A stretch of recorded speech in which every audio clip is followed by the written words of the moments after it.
जी मित्रों नमस्कार। लक्ष्य जीएस क्रैकर में सारे मित्रों का बहुत बहुत स्वागत है। बहुत सारे साथियों का सपना है बीईओ बनने का। शिक्षा अधिकारी की पोस्ट अभी हाल ही में आपके पास आपके सामने होगी, आने वाली है। तो आपको लगता है कि सर हमने तो बीएड किया हुआ है, हमारा क्या चांस है, क्या हम बन सकते हैं? बहुत सारे ऐसे प्राइमरी टीचर हैं, बहुत सारे ऐसे जो है माध्यमिक में शिक्षक हैं, वो सारे शिक्षक बंधु चाहते हैं कि हम भी बीईओ बने, हमें जो कमीशन की पोस्ट है वो मिले। तो साथियों सपने सारे देख सकते हैं, सपनों देखने में कुछ नहीं जाता है, सपने देख सकते हैं लेकिन सपनों को पूरा कैसे करेंगे? बात यहां पर है कि बनेंगे कैसे, कैसे बनना है। तो जितने भी बीएड धारी हैं और जितने भी शिक्षक हैं, मैं चाहूंगा उनके लिए सुनहरा अवसर है कि ये जो वैकेंसी आ रही है 2019 के बाद आ रही है और ये बहुत ही अच्छा गोल्डन चांस लेकर के आ रही है, ध्यान रखिएगा। और अगर इसको प्लान वे में आप पूरी कंप्लीट तैयारी करते हो तो 100% सफलता आपको मिलेगी। ध्यान रखना है, इसका पैटर्न मैं आपको बताना चाहूंगा। जो एक पैटर्न है, वैसे ये तैयारी आप आराम से कर सकते हो, लेकिन तैयारी के लिए हमने आपको बताया कि अगर आप हमारे साथ करना चाहते हो तो लक्ष्य लर्निंग ऐप डाउनलोड करना पड़ेगा। यहां पर आपको प्रॉपर तैयारी प्री कम मेंस की विद प्रैक्टिस मिलेगी, ठीक है ना। और साथ में मैं आपको बताना चाहूंगा कि देखिए प्रारंभिक परीक्षा तो किसी तरीके से आप लोग निकाल लेते हो।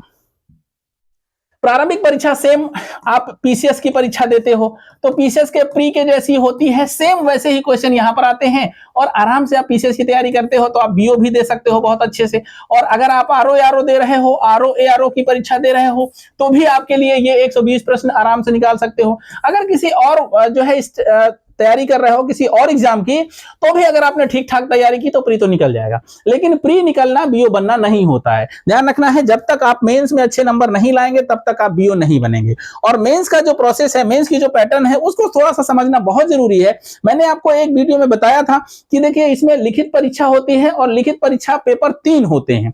3 पेपर में एक पेपर सामान्य अध्ययन का होता है जो कि जिसमें 40 प्रश्न आते हैं और 200 अंक का होता है। तो जीएस 200 अंक का होता है तो सबसे बड़ा मार्किंग वाला पेपर तो जीएस का होता है। दूसरा आपका लिखित सामान्य हिंदी का पेपर होता है जिसमें 100 अंक होते हैं। 100 अंक का पेपर आता है, लिखने को आएगा। और ये भी इंपॉर्टेंट है और इसको आप समीक्षा अधिकारी के लिए पढ़ते हैं तो लगभग लगभग कुछ बहुत अंतर होने के बावजूद ये सेम है। उसके बाद निबंध है, निबंध पीसीएस के लिए पढ़ते हैं, आरओ के लिए पढ़ते हैं और बीओ के लिए पढ़ेंगे, सेम निबंध है। तो निबंध और हिंदी में बहुत ज्यादा दिक्कत नहीं होने वाली है। सबसे बड़ी समस्या आती है सामान्य अध्ययन में। क्यों? क्योंकि सामान्य अध्ययन समीक्षा अधिकारी के जैसा नहीं होता है, सामान्य अध्ययन पीसीएस के जैसा नहीं होता है।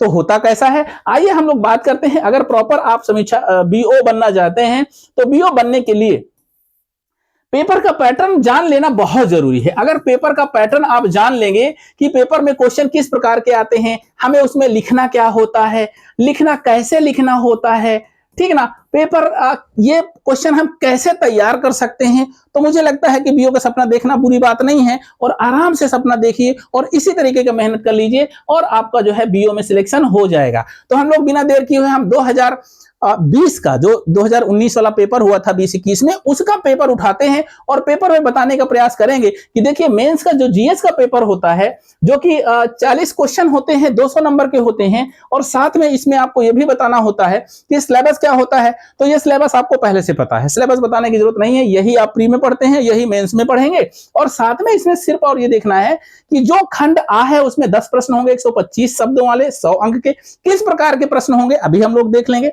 साथ में खंड बा सेकेंड वाला भाग होता है, उसमें से 10 प्रश्न होंगे, 50 शब्दों में लिखने को आएगा, 60 अंक दिलाएगा।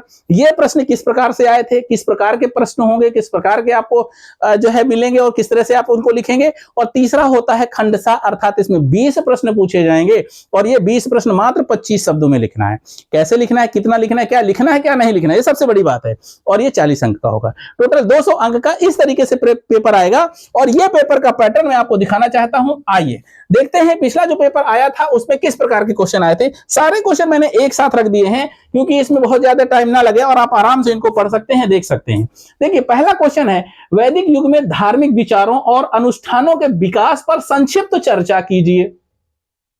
शब्द कितने हैं, शब्द सीमा है 125 और 125 में संक्षिप्त टिप्पणी करना है, ठीक है ना, संक्षिप्त चर्चा करनी है। और बात क्या है, देखिए अगर मैं आपसे कहूं कि भाई अभी अभी आपने वैदिक एज मेरे से हिस्ट्री पढ़ी है, मैंने डिटेल में हिस्ट्री पढ़ाई है, क्या वैदिक युग के धार्मिक विचारों और अनुष्ठानों के विकास पर क्या आप चर्चा कर सकते हैं? आप विचार करिए क्या इसमें लिख सकते हैं, और लिखेंगे तो क्या लिखेंगे, मंथन करिए। और अगर आप 125 शब्दों में इसके जो इसका जो मेन सारांश है वो अगर लिख देते हैं तो आपको नंबर अच्छा मिलेगा।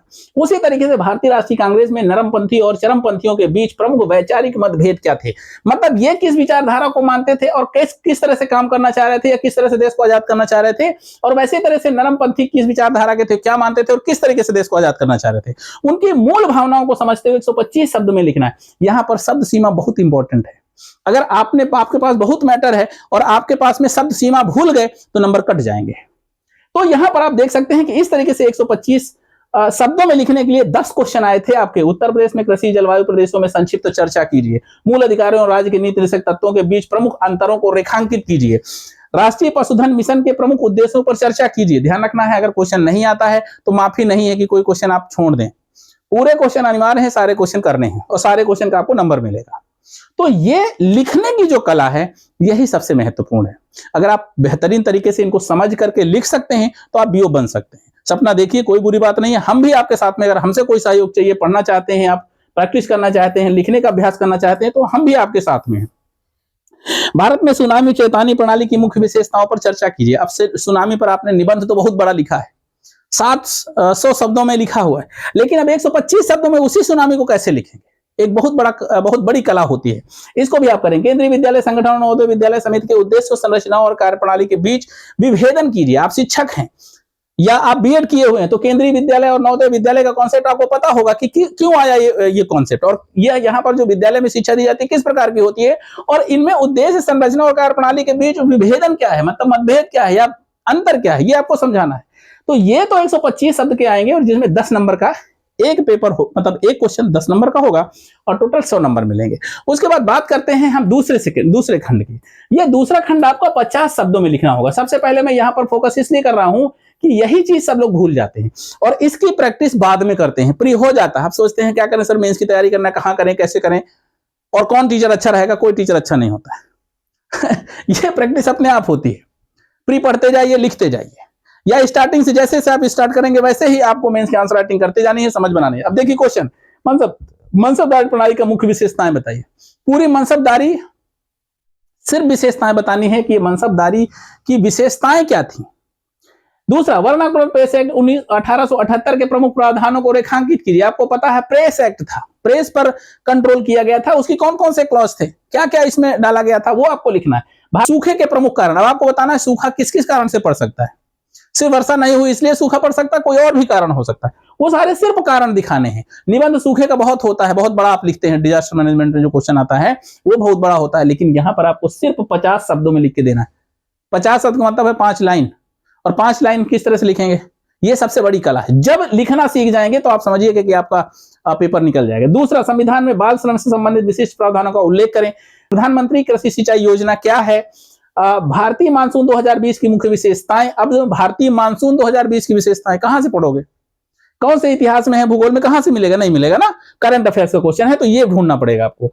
वैश्विक बहुआयामी गरीबी सूचकांक और भारत, अब ये बहुआयामी सूचकांक जारी होता है, उसमें भारत का नंबर कितना है, पिछले साल कितना रहा है, कौन से देश टॉप पर हैं, कौन से सबसे नीचे हैं। 5 लाइन पूरा हो गया, बस यही लिखना है। सतत विकास लक्ष्य 2013 के प्रमुख उद्देश्य क्या है, लक्ष्य 13 के उद्देश्य क्या है, ये भी आपको बताना है। भारत नेट की प्रमुख विशेषताएं सूचीबद्ध करें। तो इसमें 5 लाइन लिखने का जो नंबर मिलेगा वो आपको एक क्वेश्चन जो मिलेगा वो 6 नंबर का मिलेगा, अर्थात 10 क्वेश्चन यहां से मिलेंगे, एक भी क्वेश्चन छोड़ना नहीं है।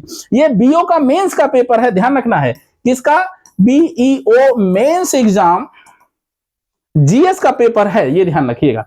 और मेंस एग्जाम ही आपको नंबर दिलाएगा और मेंस एग्जाम से ही सिलेक्शन होता है, प्री पास करना सिलेक्शन नहीं होता है, लेकिन प्री पास करना अनिवार्य होता है। चलिए उसके बाद देख लीजिए, एक सेक्शन और होता है जहां पर क्वेश्चन और छोटे लिखे जाते हैं। क्या, मात्र 25 शब्दों में लिखना होता है। अब सबसे बड़ी समस्या, 25 शब्दों में भूमिका अगर बनाएंगे तो बनाते बनाते खत्म, कुछ नहीं आपका बचेगा। अब 25 शब्द का मतलब होता है 2 लाइन। 2 लाइन में आप लिख करके देखिए, 2 लाइन में 25 शब्द पूरे हो जाएंगे। हापा खपा करना लिखेगा बड़ा बड़ा, नहीं तो फिर 4 लाइन में जाएगा। लेकिन फिर भी एक ऑन एवरेज अगर लिख देते हैं तो 25 शब्द 2 लाइन में, 2.5 लाइन में पूरा हो जाता है। और एक क्वेश्चन है 2 नंबर का, और क्वेश्चन कितने हैं, 20। अब कन्नौज का युद्ध सिर्फ 2.5 अंक बताना, क्या बता पाएंगे कन्नौज का युद्ध, कन्नौज का युद्ध कब, किसके किसके बीच, कहां हुआ, बस 3 पॉइंट बताने हैं, खत्म। प्रयाग प्रयाग प्रशस्ति किसने लिखवाई, कहां मिली, क्या उल्लेख है, खत्म।